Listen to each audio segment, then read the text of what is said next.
And welcome back to Old Man Sailing on a day when we do have wind. In fact, we've got a little bit too much of it because it's fluctuating, and when there's an extra puff it does push us off course a bit.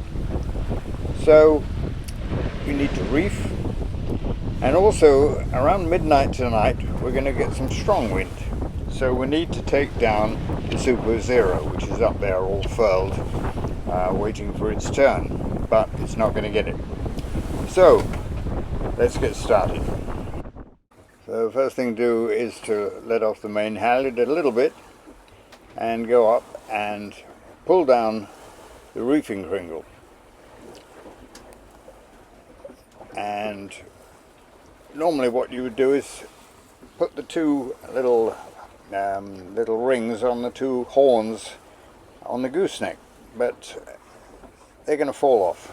I never found a way of doing it, and eventually I broke the gooseneck in the famous knockdown on the way to the Canaries. And what I have now is I have a little piece of 8mm line, and it goes from one side of the boom, one side of the mast, up through the cringles, down the other side of the mast, and holds it down. Then all I have to do is pull on the reefing pennants, and I've done that. Haven't done it quite hard enough actually, because we shall discover that later, but meanwhile I coil up the reefing pennants and hook them over a cleat on the boom. So that's everything I have to do at the mast, and I'll come back, and the next thing to do is hoist up on the main halyard, which is easier without the spray hood, I must say.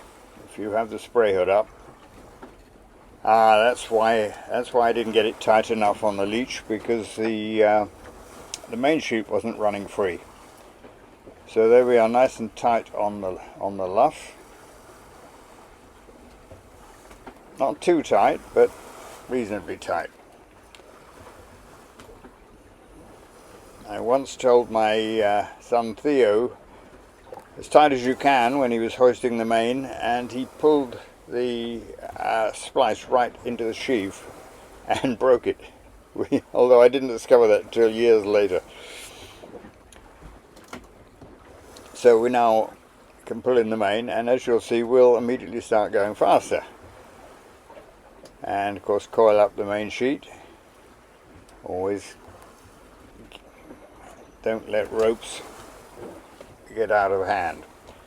Okay, what's next? Well, I'm going to take down the Super Zero, aren't I? Alright, just trimming the main a bit. We're going quite fast. Okay, so here is the bag for the Super Zero. And I'm going to need the hammer at some stage. Oh yes, and the next thing of course is to make sure that the sheets are going to run free, because I'm going to take those off. And the last thing I want to do when I'm pulling on the sheet on the foredeck is to get it tangled up in the cockpit, because then I'd have to come back and sort it out. So from bitter experience, I make sure everything is going to run. Take off the stopper knot, and there is the hammer. We do need the hammer. Off we go.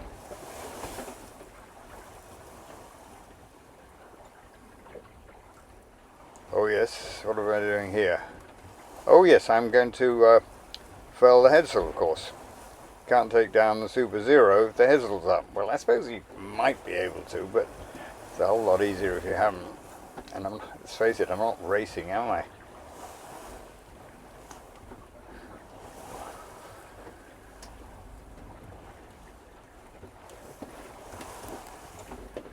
You can't do this with arthritis in your hands. It's an 8mm line, not that easy to grip. A standard jib sheet is 12mm, much easier. Okay, off we go.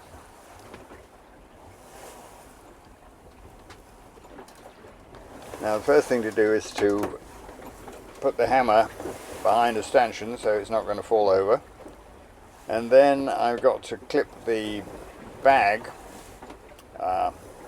What I do is I clip it onto the downhauls for the booms, one each side, because the last thing I want is to have the thing blow over.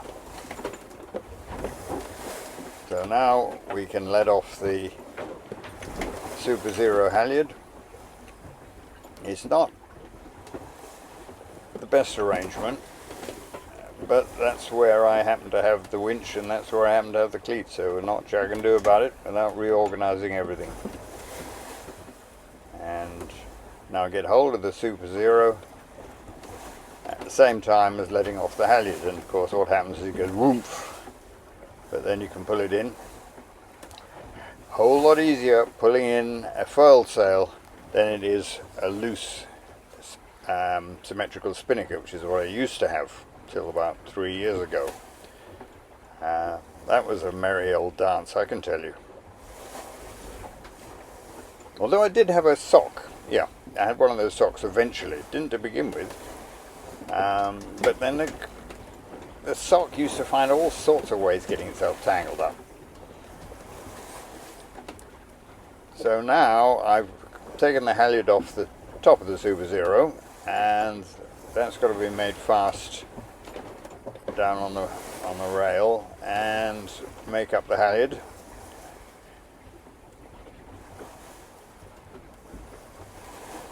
And we go,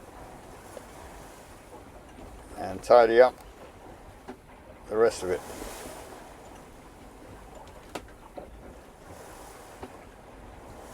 There we go, all nice and neat. So now I've got to take the tack of the Super Zero off. This is where the hammer comes in. It's got a little pin which secures it, and I used to use a hammer, and then it was suggested that I didn't really need it, and I tried it without, and one day I found the pin half out. So I always use the hammer to make sure it's properly, home and clicked.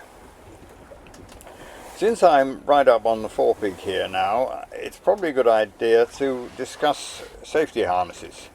A lot of solo sailors wear a safety harness on a tether all the time. And I used to. Back in the 1980s, I had 2 tethers, one each side, on jack stays running the length of the deck, and I would clip on before I would emerge from the cabin. So it was impossible to fall over the side. Well, you could fall over, but you get dragged along. And that's what worries me now, because I'm 77 years old, and if I fell over, I'm not sure that I'd be able to climb back on. And anyway, a boat doing 4 knots, you're being pulled along, you're going to be drowned long before you climb back on. And I don't fancy that. Can you imagine it, the boat sort of fetching up on a beach in South America somewhere, with the remains of me hanging over the side? So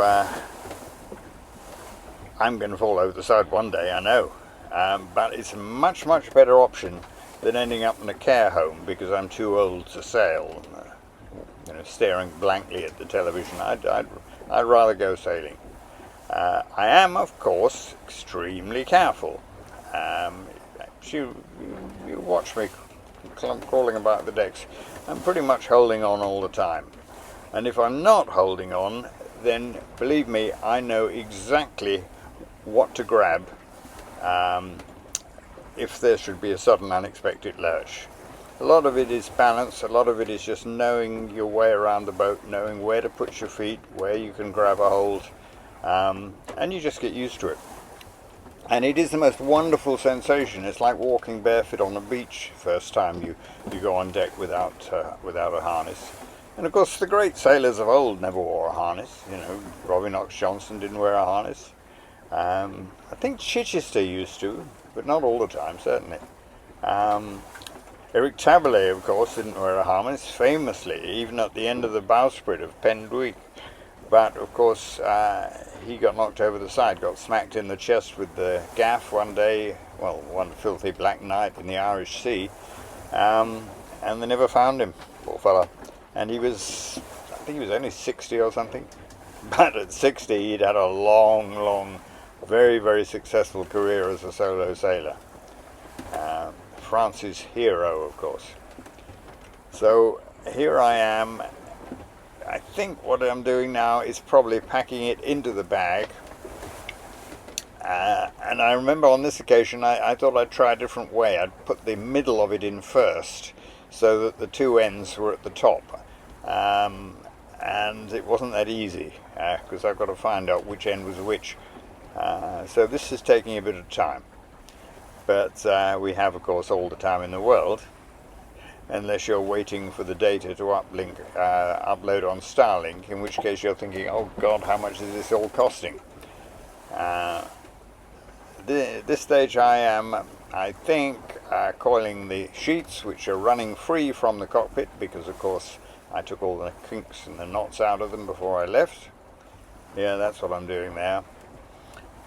And then all I got to do is pack it all in and zip it up.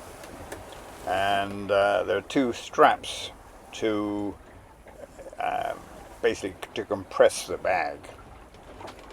And then I'm going to have to get back holding the bag and the hammer. And the bag does not have a handle. So next opportunity, next time I'm in a sailmaker's, I'm going to take the bag and say, look, can you put a couple of handles on this so I can pick it up one-handed? I'm debating whether to keep the hammer in the bag, but on the other hand the bag is now stowed on the aft deck on top of the hatch for the lazarette, and that can get very wet, so I would have a very rusty hammer weeping rust all over my beautiful Super Zero, so not such a good idea. Maybe I'll keep it in the cave locker in the cockpit instead. So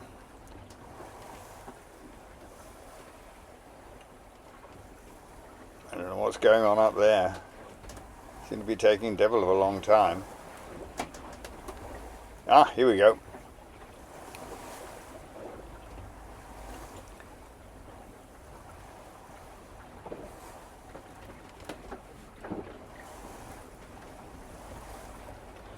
Now, the secret, of course, to not falling over is, of course, always think I must not fall over. And keep low, keep your center of gravity low. You see, I'm crouching along, holding on with one hand all the time. And safely back in the cockpit. There we go. Hammer back in the cave locker, and Super Zero back on top of the lazarette. And then I'm going to tie it on with a round turn and 2.5 hitches to the aft cleats. Not using the cleat itself because the Super Zero may still be up there when I want to go into a marina or a dock or somewhere like that, and I'm going to need those aft cleats. Oh, and of course long before then it's extremely likely that I'm going to be trailing a warp behind me, in which case I'll need them for that. But there you are. Oh, not quite yet. We have to set the headsail again. So let off the furling line and pull in on the sheet. Here we go.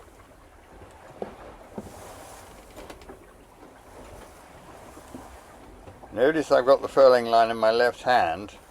Keep a little tension on it, because if it doesn't have any tension you can get a riding turn on the drum, and that can be an absolute nightmare, especially in a strong wind. So it's just good practice to do it every time. Now all we need to do is make that fast.